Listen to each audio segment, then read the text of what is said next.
சிவ அடியார்கள் அனைவருக்கும் வணக்கம். நம சிவாய. நாம் நமசிவாய பாடலுக்கு சிவபுராணத்தில் முதல் 5 அடிகளுக்கு விளக்கம் பார்த்திருந்தோம். அதற்கு அடுத்ததாக வேகம் கெடுத்தாண்ட வேந்தனடி வெல்க, பிறப்பருக்கும் பிஞ்சகன் தன் பெய்கழல்கள் வெல்க, புறத்தார்க்கு சேயோன் தன் பூங்கழல்கள் வெல்க, கரங்குவிலார் உள்மகிழும் கோன் கழல்கள் வெல்க, சிறங்குவிலார் ஓங்குவிக்கும் சீரோன் கழல் வெல்க. இந்த 5 அடிகளுக்கான விளக்கத்தை என் சிற்றறிவுக்கு எட்டியவாறு நான் சொல்கிறேன். வேகம் கெடுத்தாண்ட இறைவனே, என்னுடைய மன வேகமானது கட்டவிழ்த்த குதிரையைப் போல் ஓடிக்கொண்டே இருக்கிறது. அத்தகைய வேகத்தை கட்டுப்படுத்திய என் வேந்தனே, உன்னுடைய அடிகள் என்பது பாதமே வெல்லட்டும் அப்படின்னு யார் சொல்கிறாங்கங்க? மாணிக்க வாசகனார் அதுதான் சொல்கிறாங்க. ஒவ்வொரு வரியுமே இங்கே ஊனுருக உள்ள முருக பாடியிருக்கிறார் பாருங்க. நம்ம வேகம்னா அதுக்கு எத்தனை பொருள் வருதுன்னு பாருங்க. மன வேகத்தையும் சொல்லலாம், பிறவி அறுக்கக்கூடிய அந்த வேகமானது கட்டவிழ்த்து போகட்டும் வேந்தனே அப்படின்னு சொல்கிறாருங்க. அடுத்த அடி பாருங்க, பிறப்பருக்கும் பிஞ்சகன். அழகான மனதை உடைய சிவபெருமானே, எங்களுடைய வினைகளை போக்கக்கூடிய பிறப்பை அறுக்கும் தன்மையுடைய அழகான, இங்க பெய்கழல்கள் அப்படிங்கிறது, பெய் அப்படிங்கிறது பூ அப்படின்னு பொருளுங்க. அந்த பூவை போன்ற பாதைகளுடைய இறைவனே, உன்னுடைய பாதம் வெல்லட்டும். புறத்தறுத்தாருக்கு சேயோன். புறத்தை, அதாவது கடவுள் எப்படிப்பட்டவராமா? என்னை வணங்கினாதான் உனக்கு நல்லது பண்ணுவேன்னு அவர் சொல்லவே இல்லைங்க. என்னை விட்டு நீ தள்ளி போனா, புறத்தாருக்கு அப்படின்னா என்னை விட்டு நீ தள்ளி, புறம் தள்ளி போயிட்டே இருந்த. அப்படிப்பட்ட உனக்கும் அவர் நீ எவ்வளவு தூரம் போனாலும் நான் உன்னை பக்கத்தில் கூப்பிட்டுக்குவேன் மனிதனே அப்படின்னு சொல்லி புறத்தறுத்தார்க்கும் செய்யோன். அவர் தள்ளி நம்ம மனிதர்கள் கும்பிடாட்டியும் சிவபெருமான உணராட்டியும் நம்ம போனாலுமே அவர் என்ன பண்ணுறாருங்களாமா, பக்கத்தில் கூப்பிட்டு வச்சு நல்லதே பண்ணிட்டு இருக்கிறாராமா. அப்போ எவ்வளோ ஒரு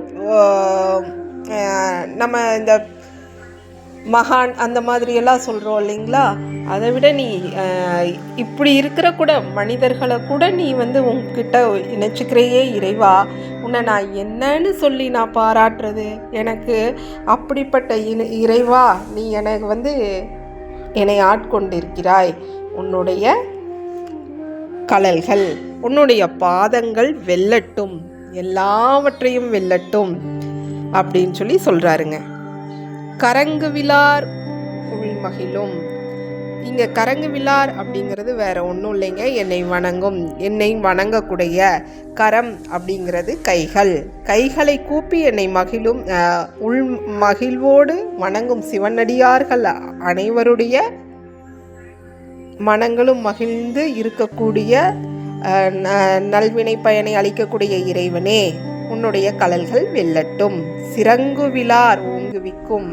சிரம் தாழ்ந்து நாங்கள் ஓங்குவிக்கும், நம்ம கையெடுத்து கூப்பிடுறோம் இல்லைங்களா? ஐயனே என்னை வாழ வையுங்கள் அப்படின்னு நாம் கோயிலுக்கு போகும்போது என்ன பண்ணுறோங்க? நம்மளை அறியாமல் சிரம் தாழ்ந்து, சிரம் அப்படிங்கிறது கைகளை தலைக்கு மேல் உயர்த்தி நாம் கொண்டாடுறோம், இறைவனை கை கூப்பிடி வணங்குறோம் இல்லைங்களா? அந்த மாதிரி இருக்கக்கூடிய கைகளை ஓங்கி, இறைவா உன்னை விட்டு எனக்கு வேற வழியே இல்லை சாமி, நீ தான் எங்களை காப்பாற்றணும்னு சொல்கிறக்கூடிய தன்மையை வைத்திருக்கக்கூடிய எங்களை காக்கும் இறைவனே, உன்னுடைய பாதங்கள் வெல்லட்டும் அப்படின்னு சொல்லி சொல்கிறாருங்க. இப்போ நம்மளுக்கு அது எப்படி சொல்லியிருக்காரு பாருங்க. வேகம் கெடுத்தாண்ட வேந்தனடி வெல்க. மனதை கட்டுப்படுத்தி என்னை என்னை காக்கும் இறைவா, உன்னுடைய பாதம் வெல்லட்டும். பிறப்பை அறுக்கும் என் இறைவனே, உன்னுடைய பாதங்கள் வெல்லட்டும். புறம், உன்னிடமிருந்து தள்ளி போகும் மனிதர்களையும் பக்கத்தில் கூப்பிட்டு அணைச்சிக்கக்கூடிய தன்மையுடைய இறைவா, உன்னுடைய பூங்கழல்கள். பூ போன்ற பாதங்கள் வெல்லட்டும்னு சொல்கிறாங்க.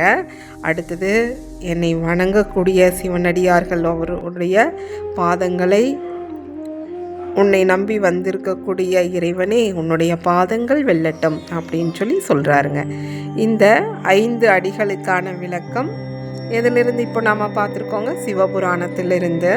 சிவபுராணம் என்பது திருவாசகத்தின் முதல் பகுதிங்க, சரிங்களா? அந்த பாடல்கள்லேருந்து இப்போது நம்ம 10 அடிகளுக்கு விளக்கம் பார்த்துருக்குறோம், சரிங்களா? அடிகள் என்பது வரிகளுக்கான விளக்கம் தெரிஞ்சிருக்கோங்க. உங்கள் கூட சேர்ந்து நானும் இன்றைக்கி சிந்திச்சு இருக்கிறேன்.